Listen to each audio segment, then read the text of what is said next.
আলহামদুলিল্লাহ রাব্বিল আলামিন ওয়াসসালাতু ওয়াসসালামু আলা আশরাফিল আমবিয়া ওয়াল মুরসালিন নবিয়িনা মুহাম্মদ ওয়া আলিহি ওয়া আসহাবিহি আজমাইন আম্মা বাদ। সম্মানিত ভাই বন্ধুগণ, আল্লাহ সুবহানাহু ওয়া তাআলা বলেছেন, ফামান যুহজিহা আনিন নার। দুনিয়াতে যত সফলতা অর্জন করুক না কেন মানুষ, এটা চূড়ান্ত সফলতা নয়, সাময়িক সফলতা। কিয়ামতের দিন যে ব্যক্তিকে জাহান্নাম থেকে দূরে সরিয়ে দেওয়া হবে, ওয়া উদখিলাল জান্নাহ, আর জান্নাতে প্রবেশ করায় দেওয়া হবে, বলা হবে যাও তোমার জান্নাতে এন্ট্রেন্সের প্রবেশের অনুমতি দেওয়া হলো, ফাকাদ ফাস, এই ব্যক্তি সবচেয়ে সফল হয়ে গেল। এই হলো সফলতা। এই সফলতার পরে আর কোনো ব্যর্থতার গ্লানি, ব্যর্থতার কোনো আশঙ্কা তাকে তাড়া করবে না। যে ব্যক্তি একবার প্রবেশ করবে জান্নাতে, আর সেখান থেকে সেই নেয়ামত তার কাছ থেকে কখনো ছিনিয়ে নেওয়া হবে না। আল্লাহ তাআলা আমাদের সবাইকে জান্নাতের অধিবাসী হওয়ার তৌফিক দান করুন। যারা অমুসলিম, জাহান্নাম তো তাদেরই জন্য, কিন্তু মুসলমানদের মধ্যেও এরকম বহু হতভাগা, বহু কপাল পড়া মানুষ আছেন যারা তাদের কৃতকর্মের কারণে জান্নাতে যাওয়ার সৌভাগ্য থেকে বঞ্চিত হবেন, তারাও জাহান্নামে যাবেন। রাসূল আকরাম সাল্লাল্লাহু আলাইহি ওয়াসাল্লামের বিভিন্ন হাদিস থেকে সেরকম 17টি শ্রেণীর কথা আজ আমরা উল্লেখ করব। যেই 17 শ্রেণীর লোক এরা জান্নাতে ঢুকে চূড়ান্ত সফলতা এবং সার্থকতা অর্জন করবার সৌভাগ্য থেকে বঞ্চিত হবে, বরং এরা জাহান্নামে যাবে। এরপরে তাদের সেখানে শাস্তি হওয়ার পরে কোনো কালে আল্লাহ সুবহানাহু ওয়া তাআলার দয়া হলে তখন তারা জান্নাতে আসবে। তাহলে মুসলিম হয়েও যে সমস্ত লোকেরা জান্নাতে যাওয়ার সৌভাগ্য অর্জন করবে না, এই সৌভাগ্য থেকে বঞ্চিত হবে সেই হতভাগা লোকদের ভিতরে 1 নম্বর হলেন অবৈধভাবে হারাম পথে উপার্জন করে যে ব্যক্তি দেহ গঠন করেছে, ওই দেহ জান্নাতে প্রবেশ করবে না। ওই দেহের জন্য জান্নাত হারাম, নো এন্ট্রি। সে যতই ভালো কাজ করুক না কেন, তার দেহ যদি হারাম খাদ্য দিয়ে তৈরি হয়, তাহলে সেই দেহ জান্নাতে প্রবেশ করবে না। এ বিষয়ে নবী আলাইহিস সালামের বহু হাদিস রয়েছে। নাম্বার 2, আত্মীয়তার সম্পর্ক ছিন্নকারী ব্যক্তি, যেই কোনো অজুহাতেই হোক না কেন, নিজের ভাইয়ের সাথে, নিজের বোনের সাথে, মায়ের সাথে, বাবার সাথে, ফুফুর সাথে, চাচার সাথে, মামুর সাথে, খালার সাথে, চাচাতো ভাই বোনের সাথে, ফুফুর সাথে সংশ্লিষ্ট যারা আছে তাদের সাথে, এক কথায় রক্ত সম্পর্কীয় যত আত্মীয় আছে তাদের সাথে, এবং কি শ্বশুরবাড়ির লোকজন আছে, কোনো যুক্তিসঙ্গত কারণ ছাড়া তাদের সাথে আপনি সম্পর্ক ছিন্ন করলেন।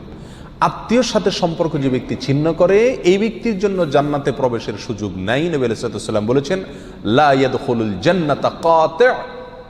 যে ব্যক্তি আত্মীয়তার সম্পর্ককে ছিন্ন করে ফেলে, কোনো সম্পর্ক রাখে না, কথাবার্তা বন্ধ করে দেয়, উঠা বসা বন্ধ করে দেয়, এই ব্যক্তি জান্নাতে প্রবেশ করবে না। আপনার জান্নাতে যাওয়ার স্বার্থেই আপনাকে রক্ত সম্পর্ক আত্মীয়দের সাথে কি করতে হবে? সম্পর্কটাকে রক্ষা করে রাখতে হবে। তৃতীয়ত, মুসলিম হয়েও যে ব্যক্তি জান্নাতে প্রবেশ করতে পারবে না ভাই, তিনি হলেন ওই ব্যক্তি যে তার প্রতিবেশীকে কষ্ট দেয়। পাশের জমিনওয়ালার আইল ঠেলাঠেলি করে, পাশের বাড়ির লোকের ছাদের উপরে ময়লা ফেলে, জোরে সাউন্ড দিয়ে গান শুনে পাশের প্রতিবেশীর কষ্ট হয়। এক কথায় প্রতিবেশীকে যারা কষ্ট দেয়, এই লোকগুলো জান্নাতে যাবে না। এ বিষয়ে সহিহ মুসলিমের ভিতরে সুস্পষ্ট হাদিস রয়েছে, যে হাদিসের আলোকে জানা যাচ্ছে যে ব্যক্তি তার প্রতিবেশীকে কষ্ট দেয়, সে জান্নাতে প্রবেশ করতে পারবে না। অতএব আমার আশেপাশে যারা বসবাস করবে, প্রতিবেশী যারা থাকবেন, তাদের সাথে সম্পর্ক ভালো রাখার চেষ্টা করতে হবে। সম্পর্ক ভালো রাখতে পারেন আর না পারেন, অন্তত আপনার কোনো আচরণ দ্বারায়, আপনার কোনো কাজ দ্বারা যেন তাদের কোনো কষ্ট না হয়। নাম্বার 4, মা বাবার অবাধ্য সন্তান। যেই সন্তান তার মা বাবার ন্যায্য নির্দেশকে অমান্য করে, লঙ্ঘন করে, পাত্তা দেয় না, মানে না, এই সন্তানের জন্য জান্নাত নিষেধ। সে যত নেকামল করুক, সে যত ভালো কাজ করুক, যত নামাজ কালাম পড়ুক, কপালে দাগ ফেলায় দেখ, কোনো ফায়দা নাই, তার জান্নাতে যাওয়ার সুযোগ নাই যদি সে কি করে? মা বাবার নির্দেশকে লঙ্ঘন করে। আল্লাহ এবং তার রাসূলের নির্দেশের পরেই আল্লাহর জমিনে যদি কারণ নির্দেশ মানা জরুরি হয়, বাধ্যতামূলক হয়, তিনি হলেন কে? মা এবং বাবা। যদি তারা আল্লাহর নির্দেশের বাইরে কিছু করতে বলে, অন্যায় করতে বলে, তাহলে সেটা মানা যাবে না। অযৌক্তিক কিছু করতে বললেও সেটা মানা যাবে না, কিন্তু যুক্তিসঙ্গত যত নির্দেশ করবে সেটা আপনাকে মানতে হবে। আর যদি সেটা মানা আপনার জন্য অসম্ভব হয়, আপনার সাধ্যের বাইরে কোনো কিছু নির্দেশ করে, তাহলে তো আর আপনার কিছু করার নাই। তবে কোনো অবস্থাতে ব্যবহার খারাপ করা যাবে না। মা বাবার সাথে যারা সম্পর্ক নষ্ট করে তারা জান্নাতে যেতে পারে না। মুস্তাদরাক হাকিমের বিষয়ে হাদিস রয়েছে। নাম্বার 5, মুসলমান হয়েও যারা জান্নাতে যেতে পারবে না তাদের ভিতরে 5 নম্বর ব্যক্তি হলো ভাই অশ্লীল ভাষায় কথা বলে, যে গালিগালাজ করে, যে কথায় কথায় আজে বাজে মন্তব্য করে এবং উগ্র মেজাজি, মানুষকে সবসময় দমায় রাখার চেষ্টা করে, দাবায় রাখার চেষ্টা করে, কখনো মানুষকে পাত্তা দেয় না, সাইড দেয় না, সবসময় সেই উপরে থাকার চেষ্টা করে, গোয়ার কিসিমের লোক যেটাকে বলা হয়। স্পষ্টভাবে হাদিসের ভিতরে এসছে যে এই শ্রেণীর লোক কি করবে না, জান্নাতে যাবে না। সুনান আবু দাউদ এবং অন্যান্য হাদিসের কিতাবে হাদিস রয়েছে। মুসলমান হয়েও যারা জান্নাতে যাবে না সেই লোকদের মধ্য থেকে 6 নম্বর হলেন সেই সমস্ত শাসকেরা, সেই সমস্ত নেতারা যারা তাদের প্রজাদেরকে, যারা তাদের অধীনস্থ লোকদেরকে ধোঁকা দেয়।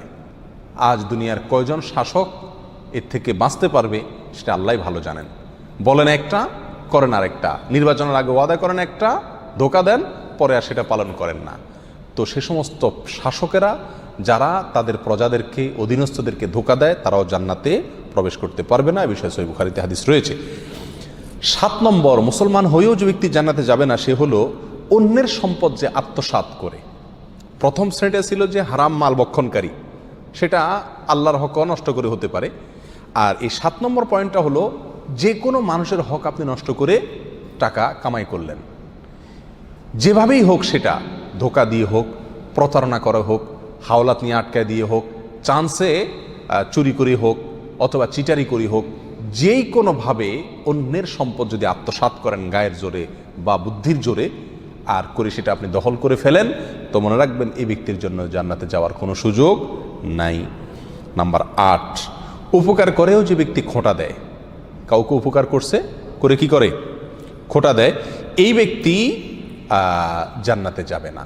মদ পানকারী ব্যক্তির কথাও আছে হাদিসে সুনান নাসাইর, যে উপকার করে কাউকে খোঁটা দিলেন, উপকার করছেন, জীবনে কোনোদিন বলতে পারবেন আমি তোমার জন্য করছি, তাহলে আল্লাহর কাছ থেকে তো বিনিময় পাবেনই না, উপরন্ত শাস্তি হিসাবে জান্নাতেও আপনার প্রবেশের সুযোগ থাকবে না। সাবধান, কারোর জন্য কিছু করেছেন জীবনে, মুখের বাহির সেটা কোনোদিন করা যাবে না। আর যদি করছেন তাহলে এই উপকার করার চাইতে না করা আপনার জন্য ভালো ছিল, কারণ না করলে আপনি কোনো গুনাহগার হতেন না, কিন্তু করার কারণে, করে খোঁটা দেওয়ার কারণে আপনি জাহান্নামী হচ্ছেন, গুনাহ করছেন। আল্লাহ তাআলা আমাদেরকে হেফাজত করুন। নাম্বার 9, চগলখোর ব্যক্তি ভাই, চগলখোর যে ব্যক্তি এর কথা ওর কাছে লাগায়, ওর কথা এর কাছে লাগায়, সবার কাছে ভালো থাকার চেষ্টা করে, মুনাফিক কিসিমের লোক। এরা সমাজের সমস্ত ঝগড়া ফাসাদ লাগানোর ক্ষেত্রে মূল ভূমিকা রাখে। আল্লাহ মাফ করুন, এই চরিত্র আমাদের অনেকের ভেতরেই কম বেশ আছে। এই চগলখোর লোক জান্নাতে প্রবেশ করবে না, সহিহ মুসলিম হাদিসে রয়েছে। নাম্বার 10, অন্যের পিতাকে যে নিজের পিতা বলে পরিচয় দেয়।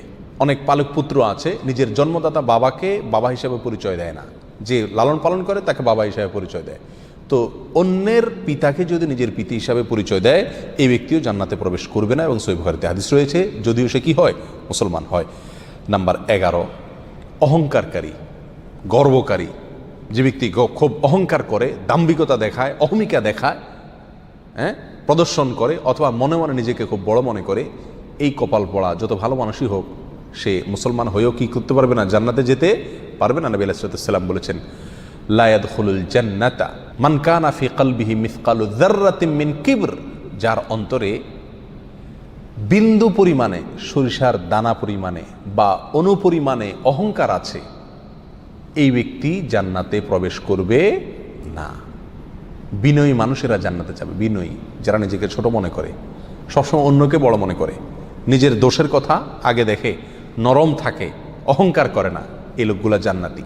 আর যারা অহংকার করে এই লোকগুলো জাহান্নামী। আল্লাহ তাআলা আমাদেরকে হেফাজত রাখুন। 12 নম্বর, যে ব্যক্তি মুসলিম হয়েও জান্নাতে যাবে না, জান্নাতে যাওয়ার সুযোগ থেকে বঞ্চিত হবে, সে ব্যক্তি হলো ওই ব্যক্তি যে ব্যক্তি রাসূলুল্লাহ সাল্লাল্লাহু আলাইহি সাল্লামের নাফরমান। রাসূলুল্লাহ সাল্লাল্লাহু আলাইহি সাল্লামের নির্দেশ জানার পরেও সেটাকে কি করে না, কেয়ার করে না। বাপদাদার নির্দেশকে অগ্রাধিকার দেয়, 14 গোষ্ঠী কী করে আসছে সেটাকে অগ্রাধিকার দেয়, পীর সাহেব কী বলছেন সেটাকে অগ্রাধিকার দেয়, যদি রাসূল সাল্লাল্লাহু আলাইহি সাল্লামের কথার বিপরীত হয়, এরকম যদি হয় তাহলে সেই ব্যক্তি জান্নাতে প্রবেশ করবে না। নবী আলাইহিস সালাম বলেছেন, কুল্লু উম্মতি ইয়াদখুলুনাল জান্নাতা ইল্লা মান আবা, আমার উম্মতের প্রত্যেক সদস্য সবাই জান্নাতে যাবে, শুধু যে অস্বীকার করলো সে জান্নাতে যেতে পারবে না। সাহাবা ইকরাম প্রশ্ন করলেন, ওয়ামাই আবা ইয়া রাসূলুল্লাহ, হে আল্লাহর রাসূল অস্বীকার করছে কে? তিনি বলেছেন, মান আতাআনি দাখালাল জান্নাহ ওমান আসানি ফাকাদ আবা, যে ব্যক্তি আমার হুকুমকে আমার নির্দেশকে মান্য করেছে মেনে চলেছে সে জান্নাতে যাবে, আর যে আমার নির্দেশকে মান্য করে নাই সে অস্বীকার করলো, আর যে অস্বীকার করলো সে জাহান্নামে যাবে, সে জান্নাতে যাবে না।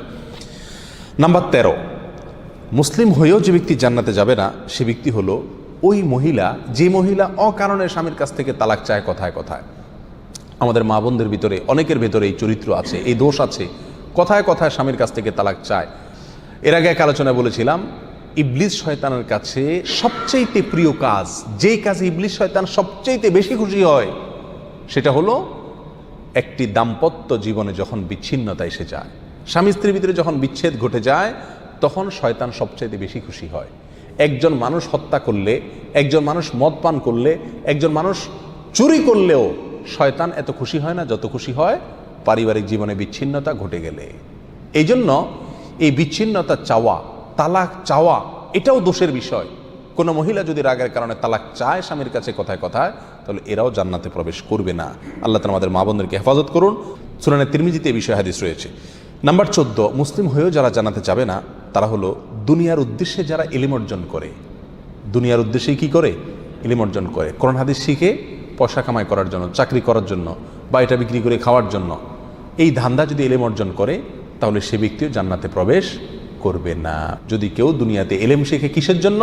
দুনিয়ার কোনো ধান্দা, দুনিয়ার কোনো উদ্দেশ্যে, মানুষের কাছে বড় সাজবে, হ্যাঁ, মানুষের কাছে মর্যাদা পাবে, সম্মান পাবে, মৌলানা সাহেব হবে, মুফতি সাহেব হবে, বক্তা সাহেব হবে, টাকা পয়সা কামাবে, দাওয়াত টাওয়াত খাবে, এই ধান্দায় যদি কোনো মৌলবী হয়, কোনো মানুষে এলেম শিখে, তাহলে সে ব্যক্তিও জান্নাতে যেতে পারবে না। আল্লাহ তাআলা আমাদেরকে হেফাজত করুন।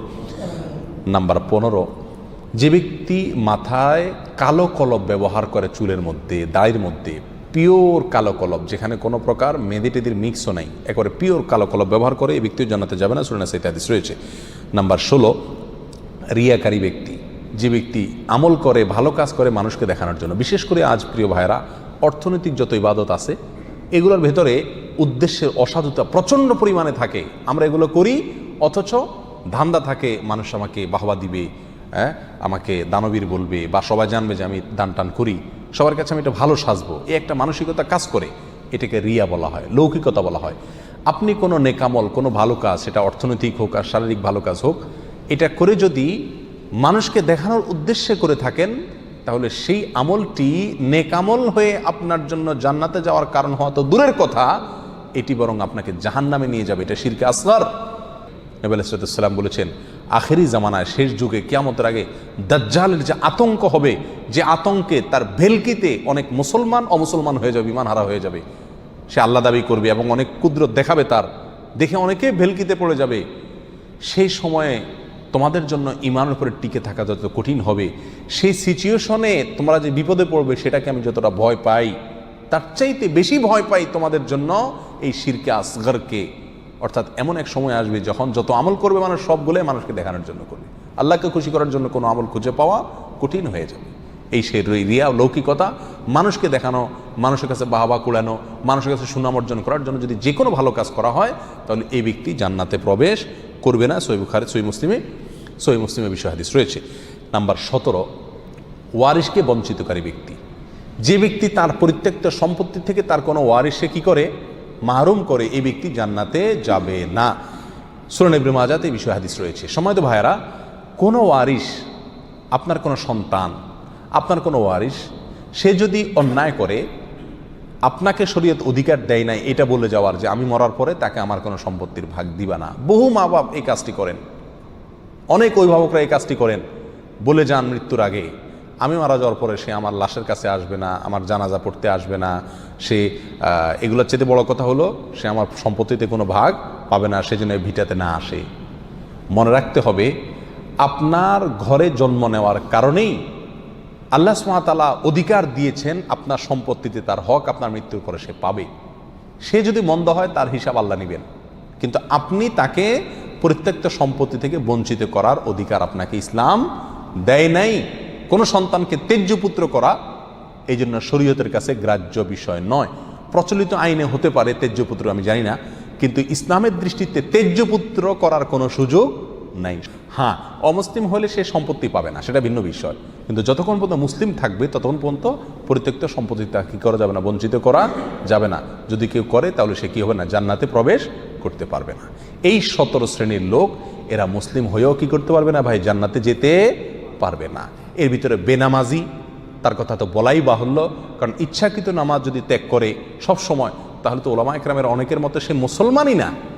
আমরা এখানে বলেছি যে মুসলমান 5 ওয়াক্ত নামাজ কালাম পড়ে এরপরেও জাহান্নামে যাবে যারা, তারা হলো 17 শ্রেণীর লোক। আমরা এক নজরে আবারও বলে দিচ্ছি, হারাম খাদ্য যে গ্রহণ করে, 1, 2 আত্মীয়তার সম্পর্ক ছিন্ন করে যে, নাম্বার 3 প্রতিবেশীকে যে কষ্ট দেয়, নাম্বার 4 মা বাবার অবাধ্য সন্তান, মা বাবার কথা শোনে না সে, নাম্বার 5 উগ্র মেজাজি, তেড়া, গোয়ার, সবাইকে দমায় রাখে, এই টাইপের লোক।